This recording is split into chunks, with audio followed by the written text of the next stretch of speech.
শতাব্দী ঘুরে সব দেশে কোনো না কোনো একটা দানবের জন্ম হয়, যে দানবের হাতে ওই দেশের শাসন ক্ষমতা গিয়ে পড়ে। সবসময় বলে, শিক্ষিত দুষ্ট লোক যদি কোনো দেশের শাসন ক্ষমতার ভার পায় তাহলে ওই দেশের সর্বনাশ।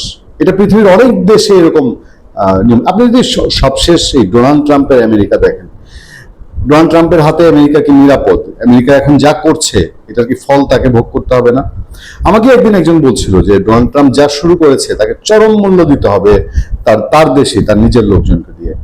বাংলাদেশে শতাব্দীর পর শতাব্দী ঘুরে একজন অপশাসক, দুঃশাসক আসে। নবাব সিরাজউদ্দৌলার পরাজয়ের মধ্যে দিয়ে, মীর জাফরের বেইমানির মধ্যে দিয়ে বাংলাদেশের স্বাধীনতার সূর্য অস্তমিত হয়েছিল। শেখ হাসিনার দুর্বল শাসন এবং বিচার বহির্ভূত, আইন বহির্ভূত এবং ভোটাধিকার হরণের সুযোগ নিয়ে আরো কিছু মির্জাফর, আরো কিছু নতুন মির্জাফরের তৈরি হয়েছিল, যাদের হাত দিয়ে 24-এর ঘটনা ঘটেছে। সেই রকম একজন বিশ্বমাপের মির্জাফর, বিশ্বমাপের বাটপার, বাংলাদেশের শত বৎসরের মধ্যে এই দেশকে ডুবানো এক কালো চরিত্র, এক কালো হাত, এক কালো জাদুঘর, সেটা হচ্ছে ডক্টর মোহাম্মদ ইউনূস। তার নমুনাটা, তার মুখোশটা, তার স্বরূপটা এবার প্রকাশ হয়ে গেছে বিশ্ব পরিমণ্ডলে, বিশ্ব স্বাস্থ্য সংস্থার হাত দিয়ে। WHO এবার তার চেহারাটা উন্মোচন করে দিয়েছে।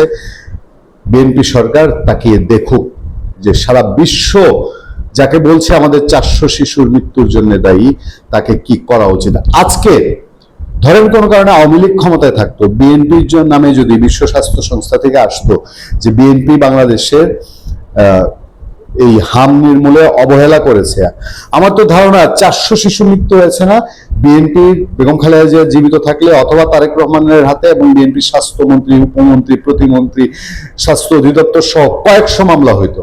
আওয়ামী লীগ করতো, আওয়ামী লীগ যদি ক্ষমতায় থাকতো। আর এখন বিএনপি ক্ষমতায় আছে না, যদি বিশ্ব স্বাস্থ্য সংস্থা ইউনূসের কথা না বলে যদি বলতো যে আওয়ামী লীগ অবহেলা করেছে, মিডিয়া ফাটায় দিত, আওয়ামী লীগের দোষ যদি একটু পাওয়া যেত বিশ্ব স্বাস্থ্য সংস্থার রিপোর্টে, আওয়ামী লীগের শেখ হাসিনা, সজীব ওয়াজেদ, জয় সাইমা ওয়াজেদ, পুতুল, শেখ রেহানা সহ পুরো 14 গোষ্ঠী উদ্ধার করে 400-500 মামলা হতো। সেই 400-500 মামলায় আওয়ামী লীগের সবাই সাজার মুখে আসতো। কিন্তু ডক্টর ইউনূসের ক্ষেত্রে কোথায় যেন বিএনপির চোখ বাঁধা, বিএনপির চোখ অন্ধ, আমরা বুঝি না।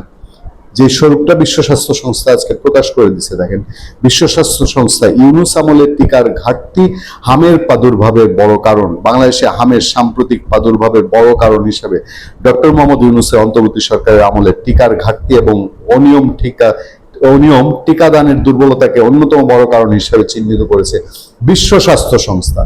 টিকাদানে বাংলাদেশের দীর্ঘদিনের অর্জন ভঙ্গুর হয়ে পড়েছে বলেও সতর্ক করেছে সংস্থাটি। গত 23 এপ্রিল বিশ্ব স্বাস্থ্য সংস্থার প্রকাশ করা এক প্রতিবেদনে এই তথ্য দেওয়া হয়। এতে বলা হয় 2026 সালের জানুয়ারি থেকে বাংলাদেশে হামের সংক্রমণ স্পষ্টভাবে বেড়েছে।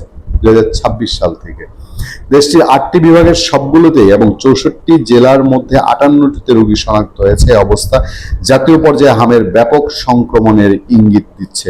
প্রতিবেদনে বলা হয় 2026 সালে 15 মার্চ থেকে 14 এপ্রিল পর্যন্ত সন্দেহভাজন মোট 19,161 হাম রোগীর তথ্য পাওয়া গেছে। এছাড়া 2,973 জনের নিশ্চিতভাবে শনাক্ত হয়েছে। এ সময়ে হাম সম্পর্কিত 166টি সন্দেহজনক মৃত্যু এবং 30টি নিশ্চিত সংক্রমণে মৃত্যুর তথ্যও দিয়েছে বিশ্ব স্বাস্থ্য সংস্থা। আকস্মিক ভয়াবহ সংক্রমণের কারণ উল্লেখ করে প্রতিবেদনে বলা হয়, এবারের প্রাদুর্ভাবের আগে বাংলাদেশ হাম নির্মূলের পথে উল্লেখযোগ্য অগ্রগতি হয়েছিল। 2000 সালে প্রথম ডোজ টিকার কভারেজ ছিল 89%। 2016 সালে তা বেড়ে হয় 118%, যে আওয়ামী লীগের উপরে দোষারোপ করেন স্বাস্থ্যমন্ত্রী। অন্যদিকে দ্বিতীয় ডোজের কভারেজ 2012 সালের 22% থেকে বেড়ে 2024 সালে 121% পৌঁছায় আওয়ামী লীগ সরকারের সময়। তারপরেও স্বাস্থ্যমন্ত্রী এবং প্রধানমন্ত্রী তারেক রহমানও বলেছেন যে আওয়ামী লীগ এবং তত্ত্বাবধায়ক অন্তর্বর্তীকালীন সরকার, দুই সরকার দায়ী। এই সময় বাংলাদেশে নিশ্চিত হাম রোগীর হার উল্লেখযোগ্যভাবে কমে আসে। তবে 24-25 সালে হাম রুবেলা টিকার জাতীয় ঘাটতি ও নিয়মিত টিকাদানের দুর্বলতার বর্তমান প্রাদুর্ভাব সৃষ্টি হয়েছে। মানে 24-25-এ ওই ইউনূস সরকার, সেই ড্রাকুলা সরকার যখন আসলো তখন। এছাড়া 2020 সালের পর নিয়মিত গণ টিকাদান না হওয়ার কারণেও, 2020 সালের পর নিয়মিত গণটিকাদান না হওয়ার কারণেও ঝুঁকিপূর্ণ শিশুর সংখ্যা বেড়েছে বলে মনে করছে বিশ্ব সংস্থা। 2020 সালে যেই গণটিকা হয়েছিল এটা আবার 24 সালের শেষে দেওয়ার একটা পরিকল্পনা ছিল। তার আগে আওয়ামী লীগ সরকার বিদায় নেয়, কিন্তু ইউনূস সরকার ক্ষমতায় এসে সেটা আর বাস্তবায়ন করেনি। প্রতিবেদনে বলা হয়, টিকাবিহীন অপর্যাপ্ত টিকা পাওয়া শিশুদের মধ্যে হামের ব্যাপক সংক্রমণ দীর্ঘমেয়াদী ও গুরুতর সংকটের আশঙ্কা বাড়াচ্ছে এবারের প্রাদুর্ভাব সামগ্রিকভাবে বাংলাদেশে হাম নির্মূলের পথে আগের অগ্রগতির বিপরীত দৃশ্যের ইঙ্গিত দিচ্ছে।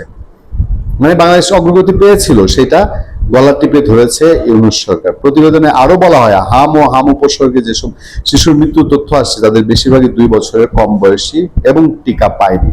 2 বছরের কম বয়সী মানে হচ্ছে আওয়ামী লীগ সরকার বিদায়ের পর যারা জন্ম নিয়েছে তারা, সেইটা তাদের টিকা নিশ্চিত করার দায়িত্ব ছিল পরের সরকারের, অন্তর্বর্তীকালীন সরকারের, কিন্তু তারা সেইটা নিশ্চিত করেনি।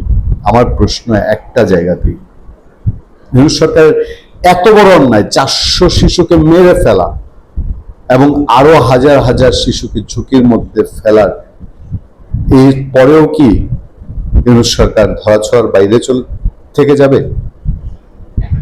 ভালো থাকবেন, সুস্থ থাকবেন। আপনার সাথে আমি আতিক রহমান, পূর্ণিয়া।